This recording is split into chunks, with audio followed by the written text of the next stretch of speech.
Hi ನಮಸ್ತೆ, ನಾನು ನಿಮ್ಮ ಏಕೆ ವಿತಿ ಚಾನಲ್ಗೆ ಸ್ವಾಗತ ಸುಸ್ವಾಗತ. ಮೊದಲು ನೋಡ್ತಿರೋರಿಗೆ ನಮ್ಮ ಚಾನಲ್ನ ಸಬ್ಸ್ಕ್ರೈಬ್ ಮಾಡಿ ಅಂತ ಹೇಳುತ್ತಾ ಇವತ್ತು ಸೂಪರ್ ಥ್ರಿಲ್ ಲೀವ್ಸ್ ಚಿತ್ರಾನ್ನ ರೆಸಿಪಿ ಮಾಡ್ತಾ ಇದ್ದೀನಿ. ಈಗ ಮೊದಲಿಗೆ ಬಾಣಲೆ ಇಟ್ಟು ಎಣ್ಣೆ ಕಾಯಕ್ಕಿಟ್ಟು ಕಡಲೆ ಬೀಜ ಹಾಕಿ ಫ್ರೈ ಮಾಡುವ. ಒಂದು 2-3 ಮಿನಿಟ್ಸ್ ಫ್ರೈ ಮಾಡೋಣ, ಕಲರ್ ಚೇಂಜ್ ಆಗೋ ತನಕ.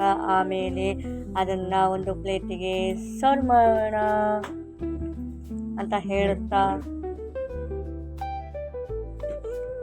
ಪ್ಲೇಸ್ ಸರ್ವ್ ಮಾಡಿ.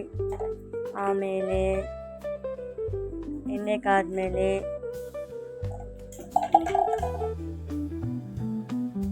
ಸಾಸಿವೆ,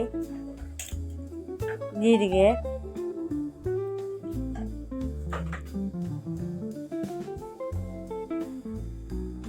ಆಮೇಲೆ ಕಡಲೆಬೇಳೆ, ಉದ್ದಿನಬೇಳೆ. ಇಲ್ಲಿ ಉದ್ದಿನಬೇಳೆ ಬೆಸ್ಸಾಗಿದೆ. ಅದಾದಮೇಲೆ ಸಣ್ಣಗೆ ಹೆಚ್ಚಿರುವಂತಹ ಒಂದು 2-3 ಮೆಣಸಿನ್ಕಾಯಿನ ಹಾಕಿ ಚೆನ್ನಾಗೆ ಆಯಿಲಲ್ಲೇ 2-3 ಮಿನಿಟ್ಸು ಫ್ರೈ ಮಾಡಿ ಎಣ್ಣೆನ. ಏನಕ್ಕಂದರೆ ಅದು ಎಣ್ಣೆಯಲ್ಲಿ ಮಗ್ಗಿದ್ರೆ ಖಾರ ಹೊಡಿಯಲ್ಲ, ಹಾಗಾಗಿ ಸ್ವಲ್ಪ ಕ್ಲೀನಾಗೆ ಫ್ರೈನ ಮಾಡಿ. ಸಣ್ಣಗೆ ಹೆಚ್ಚಿರುವಂತಹ ಈರುಳ್ಳಿಯನ್ನು ಎಣ್ಣೆಗೆ ಹಾಕಿ ಫ್ರೈ ಮಾಡಿ ಒಗ್ಗರಣೆಗೆ.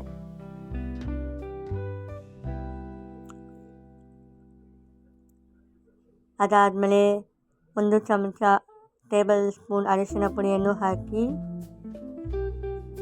ಇದಕ್ಕೆ ಮೇನ್ ಸಬಾಕ್ಷಿ ಸೊಪ್ಪು ಚಿತ್ರಾನ್ನಕ್ಕೆ ಮೇನ್ ಇಂಗ್ರೀಡಿಯೆಂಟ್ ಅಂದರೆ ಸಬಾಕ್ಷಿ ಸೊಪ್ಪು. ಅದನ್ನು ಸಣ್ಣಗೆ ಹೆಚ್ಚಿ 2-3 ಟೈಮ್ಸ್ ನೀರಲ್ಲಿ ತೊಳೆದು ಫ್ರೈಗೆ ಹಾಕಿ.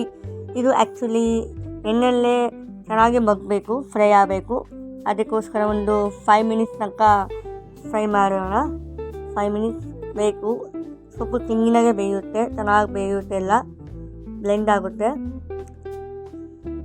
ಇದು ಆ್ಯಕ್ಚುಲಿ ತುಂಬ ಇನ್ಸ್ಟಂಟಾಗಿ ಮಾಡ್ಬೋದು. ಈ ಚಿತ್ರಾನ್ನ ಬಾಣಂತಿಯರಿಗೆ ಕೊಡ್ತಾರೆ, ಏನಕ್ಕಂದರೆ ಎದೆ ಹಾಲು ಚೆನ್ನಾಗೇ ಬರುತ್ತೆ ಅಂತ. ತುಂಬ ಹೀಟ್ನ ಬಾಡಿ ಮೇಂಟೈನ್ ಮಾಡುತ್ತೆ ಅವಾಗ ಬಾಣಂತಿ ಟೈಮಲ್ಲಿ, ಹಾಗಾಗಿ ತುಂಬ ಚೆನ್ನಾಗಿರುತ್ತೆ, ತಿನ್ನಿ, ಕೊಡಿ.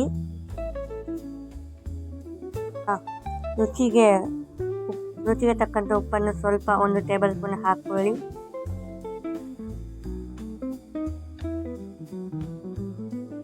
ಈಗ ನಿಂಬೆ ರಸವನ್ನು ಒಂದು ಹಾಕಿ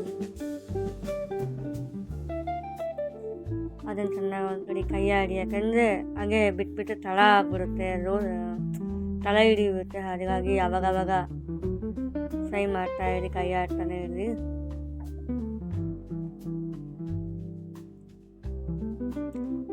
ಈಗ ಆಲ್ಮೋಸ್ಟ್ 90% ಆಗಿದೆ ಎಲ್ಲ. ಈಗ ಇದಕ್ಕೆ ಕುಕ್ಕರ್ ರೈಸ್ ಅಂದರೆ ತಕ್ಷಣ ರೈಸ್ ಮಾಡಿ ಹಾಕ್ಬೋದು, ಇಲ್ಲಾಂದರೆ ರಾತ್ರಿ ಉಳಿದಿರೋಂಥ ಅನ್ನದಲ್ಲಿ ಸಹ ಈ ಸಬಾಕ್ಷಿ ಸೊಪ್ಪು ಚಿತ್ರಾನ್ನ ಮಾಡ್ಬೋದು. ಇದು ಜಾಬಿಗೆ ಹೋಗೋದು ತುಂಬ ಈಸಿ. ನೋಡಿ ಎಷ್ಟು ಎಮ್ಮಿ ಆಗಿದೆ, ಸೂಪರಾಗಿದೆ. ಇದು ನಿಮಗೆ ಇಷ್ಟ ಆದರೆ ಲೈಕ್ ಮಾಡಿ, ಶೇರ್ ಮಾಡಿ, ಕಮೆಂಟ್ ಮಾಡಿ, ಸಪೋರ್ಟ್ ಮಾಡಿ ಅಂತ. Thank you for my watching video. Thank you so much.